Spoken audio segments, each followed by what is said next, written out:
আসসালামু আলাইকুম, আমি তাসনিমা আক্তার। আশা করি সবাই ভালো আছো। আমি আজ কম্পিউটার ডিপার্টমেন্টের 6 সেমিস্টার ডাটাবেস ম্যানেজমেন্ট সিস্টেমের চ্যাপ্টার 7 আলোচনা করব। যে বিষয়গুলো নিয়ে আজকে আলোচনা করব সেটা হচ্ছে নর্মালাইজেশন, রিডান্ডেন্সি এবং নর্মালাইজেশনের 3টি স্টেট। যে 3টি স্টেট আলোচনা করব সেটা হচ্ছে ফার্স্ট এনএফ, সেকেন্ড এনএফ এবং থার্ড এনএফ।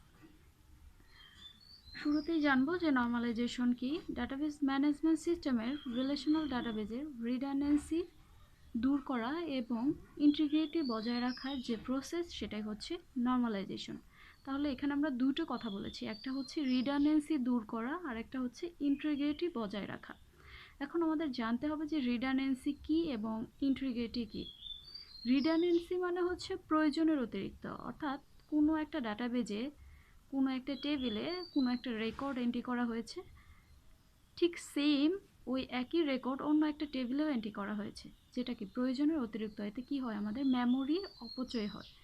অর্থাৎ একই রেকর্ড আমার একাধিক টেবিলে রাখার কোনো দরকার নেই। তার মানে কি, এই যদি আমরা একটা টেবিলে রাখি তাহলে সেটা কি করতেছে, আমাদের রিডান্ডেন্সিটা দূর হচ্ছে।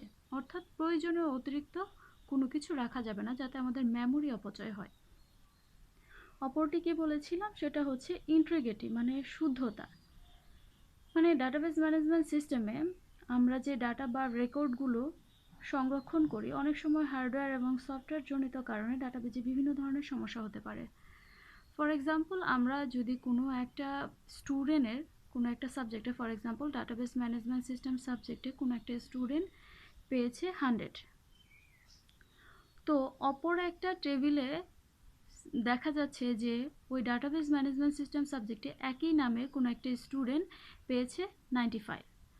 তার মানে কি, তাহলে একই নামের একটা স্টুডেন্টের আইডির আন্ডারে কি হচ্ছে, আলাদা আলাদা রেকর্ড পাওয়া যাচ্ছে, আলাদা আলাদা ডাটা পাওয়া যাচ্ছে। সেক্ষেত্রে কি ডাটার শুদ্ধতা বজায় থাকছে না। অর্থাৎ ডাটার এই শুদ্ধতা বজায় রাখতে হবে। তাহলে নর্মালাইজেশন কি? নর্মালাইজেশন হচ্ছে রিডান্ডেন্সি দূর করা এবং আমাদের ইন্টিগ্রিটি বজায় রাখা, অর্থাৎ ডাটার শুদ্ধতা বজায় রাখা, সেটা হচ্ছে নর্মালাইজেশন। এবার আমরা জানবো নর্মালাইজেশনের 3টি স্টেট।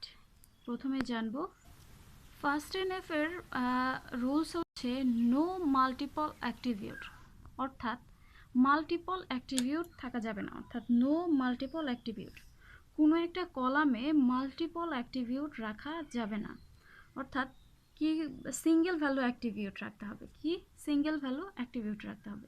এখানে আমাদের দুইটা টেবিল দেওয়া আছে। প্রথম টেবিলে আমরা একটু লক্ষ্য করি, এখানে কি আছে, এখানে আছে হচ্ছে সাবজেক্ট নামক একটা কলামে, সেখানে কি আছে, মাল্টিপল ভ্যালু আছে। এখানে দেখতেছি সি প্লাস প্লাস, আবার Java, C C plus plus, আবার এখানে দেখতে পাচ্ছি যে সি এবং জাভা, অর্থাৎ মাল্টিপল ভ্যালু।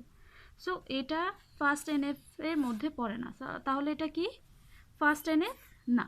অর্থাৎ এটা কি, ফার্স্ট এনএফ না। তাহলে ফার্স্ট এনএফ করতে গেলে আমাকে কি করতে হবে, বলতেছে যে সিঙ্গেল ভ্যালু অ্যাট্রিবিউট করতে হবে। অর্থাৎ আমাদের এই প্রাইমারি কি আন্ডারে, যেমন আইডি 01-এর আন্ডারে কি ছিল, সি প্লাস প্লাস এবং জাভা, আমরা কি করে ফেলবো, সেটাকে আলাদা করে ফেলবো। কি করব, ওই আইডির আন্ডারে একবার সি প্লাস প্লাস এন্ট্রি করব, দ্বিতীয়বার জাভা এন্ট্রি করব। অর্থাৎ ঠিক একইভাবে হাবিবা নামের আন্ডারে কি ছিল, সি এবং সি প্লাস প্লাস, এখানে কি করেছি, সি এবং সি প্লাস প্লাস। এখানে কি ছিল, রোমা নামের আন্ডারে কি ছিল, মাল্টিপল ভ্যালু ছিল কি, সি এবং জাভা। সাবজেক্ট নামক কলামে কি ছিল, সি এবং জাভা। আমরা এটাকেও কি করে ফেলেছি, আলাদা করে ফেলেছি, সি এবং জাভা। তো এটা কি আমাদের ফার্স্ট এনএফ, এটা ফার্স্ট এনএফ এর মধ্যে পড়ে না। অর্থাৎ এটা কি একটা সুন্দর ফর্মে চলে আসলো। এই রোলটা হচ্ছে ফার্স্ট এনএফ রোল। আমরা এবার চলে যাব, আচ্ছা, সেকেন্ড এনএফে আমরা কি দেখতে পাচ্ছি যে R should be in 1NF, অর্থাৎ 1NF ফর্ম থাকতে হবে, এবং সেটা কি বলতেছে, R should not contain any particular dependency, অর্থাৎ পার্টিকুলার ডিপেন্ডেন্সি কি থাকবে না। এখন পার্টিকুলার ডিপেন্ডেন্সি থাকবে না মানে হচ্ছে আমাদের এখানে দুইটা রুল ফলো করতে হচ্ছে। একটা হচ্ছে 1NF ফরম্যাটে থাকবে, আর একটা হচ্ছে কি বলতেছে যে যদি কোনো ক্যান্ডিডেট কি এর সাবসেটের উপর নির্ভরশীল কোনো কি নন প্রাইমারি অ্যাট্রিবিউট থাকবে না। অর্থাৎ এখানে কি বলতেছে, পার্শিয়াল ডিপেন্ডেন্সি থাকবে না। অর্থাৎ আমাদের এখানে যেটা করতে হবে সেটা হচ্ছে প্রাইমারি কি একত্রীকরণ, এটাই হচ্ছে ফার্স্ট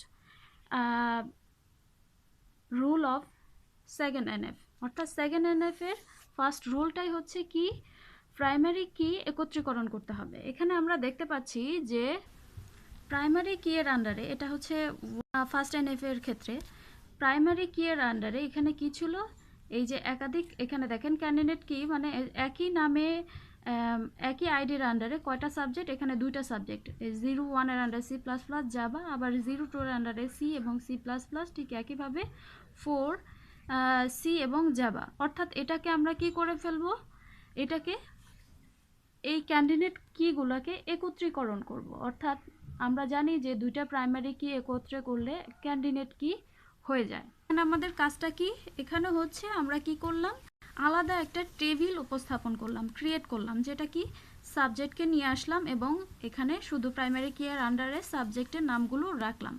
আর বাকি যে ডাটাগুলো ছিল আমার নেম, পোস্ট কোড এবং সিটি, সেটাকে আমি আলাদা একটা টেবিলে রেখে দিলাম। সেক্ষেত্রে কি হচ্ছে, এখানে আমাকে বারবার ওই একই ডাটা বারবার এন্ট্রি করার দরকার হচ্ছে না এবং এখানে সাবজেক্ট ওয়াইজ আলাদা আছে। তার মানে কি আগের থেকে এটা কি বেটার ফর্মে চলে আসলো। এটা হচ্ছে second normal form. Second normal form কি করলাম, এখানে আমরা ফার্স্ট এনএফ করলাম এবং সাথে কি করলাম যে পার্শিয়াল ডিপেন্ডেন্সি না রাখা, মানে হচ্ছে আমাদের যে একাধিক আমরা যেটা করেছি এখানে সেটা হচ্ছে প্রাইমারি কি একত্রীকরণ করেছি। এটাই হচ্ছে কি first rule of second NF. এবার চলে যাব থার্ড এনএফ এর রুল দুটি কি বলতেছে, যে R should be in second NF, অর্থাৎ সেকেন্ড এনএফ ফর্মে থাকবে এবং এখানে কি বলতেছে ট্রানজিটিভ ফাংশনাল ডিপেন্ডেন্সি থাকবে না। কি ট্রানজিটিভ ফাংশনাল ডিপেন্ডেন্সি থাকবে না। এখন ট্রানজিটিভ ফাংশনাল ডিপেন্ডেন্সিটা কি, অর্থাৎ এখানে আমরা আগের একটু সেকেন্ড এনএফে চলে যাই। সেকেন্ড এনএফে গেলে আমরা ক্লিয়ারলি বুঝতে পারবো। সেটা হচ্ছে সেকেন্ড এনএফের ক্ষেত্রে আমরা কি করেছিলাম, এখানে একটু খেয়াল করি যে পার্শিয়াল ট্রানজিটিভ ফাংশনাল ডিপেন্ডেন্সিটা কি। এখানে দেখি আমরা পোস্ট কোডটা ডিরেক্টলি ডিপেন্ড হচ্ছে স্টুডেন্ট আইডির উপর। পোস্ট কোডটা কি ডিরেক্টলি ডিপেন্ড হচ্ছে স্টুডেন্ট আইডির উপর। আর সিটির পোস্ট কোডটা আসলে কি ইউনিক, আমরা জানি যে পোস্ট কোডটা ইউনিক। তাহলে এই সিটির নামটা পরোক্ষভাবে কার উপর ডিপেন্ডেন্ট, পোস্ট কোডের উপরও ডিপেন্ডেন্ট। পরোক্ষভাবে কার উপর ডিপেন্ডেন্ট, পোস্ট কোডের উপর। অর্থাৎ এটাকে আমরা আলাদা করে ফেলবো, আলাদা, অর্থাৎ পরোক্ষভাবে কোনো একটা কলাম যদি অন্য একটা কলামের উপর প্রত্যক্ষভাবে ডিপেন্ডেন্ট থাকে, সেটাকে আমরা আলাদা একটা টেবিল ক্রিয়েট করতে পারি। সেক্ষেত্রে কি হবে, আমাদের থার্ড নর্মালাইজেশন করতে হবে।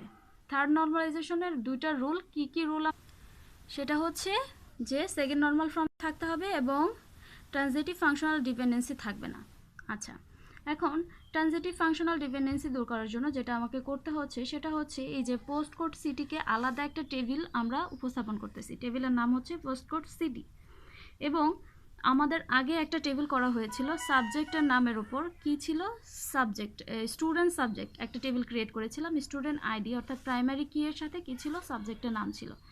এখন আমার এখানে যে ডাটাটা রয়ে গেছে সেটা হচ্ছে আইডি, নেম এবং পোস্ট কোড। এখান থেকে আমি যদি পোস্ট কোড ধরি তাহলে ইউনিক পোস্ট কোড তো ইউনিক। আমরা 1200 লিখলে আমরা 1200 এখানে পাবো ঢাকা এবং 1210 লিখলেও পাবো কি ঢাকা এবং 5400 লিখলেও আমরা পাচ্ছি রংপুর। এখন 1200 নামে পোস্ট কোডটা দুবার আছে, তাহলে 1200 দিয়ে আমরা জানি হচ্ছে ঢাকা। তাহলে একই জিনিস তো আমার বারবার এন্ট্রি করার দরকার নেই। এর জন্য এখানে আমরা কি করেছি, 1200টা একবার নিয়েছি, দুইবার নিয়ে নেই। অর্থাৎ এটা হচ্ছে আমরা যে এটা করলাম, তার মানে কি সেকেন্ড এনএফ এর থেকে এটা কিন্তু আরও বেটার। অর্থাৎ নর্মালাইজেশন আমরা তিনটা নর্মালাইজেশন দেখলাম, ফার্স্ট এনএফ, সেকেন্ড এনএফ এবং থার্ড এনএফ। যদি কারো কোথাও কোনো সমস্যা থাকে, আমরা যে গ্রুপটা ক্রিয়েট করেছি ওইখানে এসে কমেন্টস করবে, আমি সবার প্রবলেম সলভ করার চেষ্টা করব। আশা করি সবাই ভালো থাকবে আর সবাই পড়াশোনাটা কন্টিনিউ করবে। যদি কারো কোনো সমস্যা, আমার যে কোনো সাবজেক্ট কোথাও যদি কোনো সমস্যা হয় তাহলে আমাকে কমেন্টসে এসে জানাবে। আমি সলভ করার চেষ্টা করব। সবার সুস্বাস্থ্য কামনা করে এখানে আমি আমার আলোচনা শেষ করছি। আসসালামু আলাইকুম।